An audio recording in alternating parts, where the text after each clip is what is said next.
Cristiano Ronaldo নামটা শুনলে আপনার একটা খ্যাপা খ্যাপা ভাব মনে হবে, যিনি খ্যাপাটে, যিনি কাউকে গোনেন না, যিনি কাউকে মানেন না, যিনি একের পর এক রেকর্ড দুমড়ে মুচড়ে যান।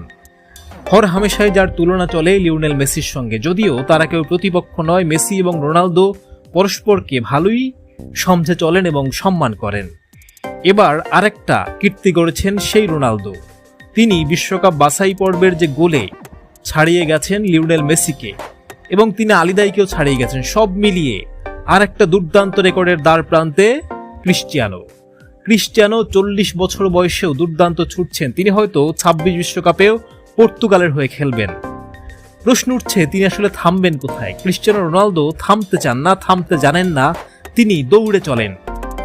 লিওনেল মেসি যেখানে এসে একরকম হার মেনে নিয়েছেন, 26 সালে খেলবেন কি খেলবেন না সেই প্রশ্ন তিনি রেখে দিচ্ছেন, তিনি সন্দেহ করছেন, সেখানে ক্রিশ্চিয়ানো রোনালদো ছুটছেন টকবক করে, বরং তাকে বাদ দিতে যাচ্ছে অন্য কেউ, কিন্তু তিনি নিজেকে বাতিল ঘোষণা করতে চাচ্ছেন না।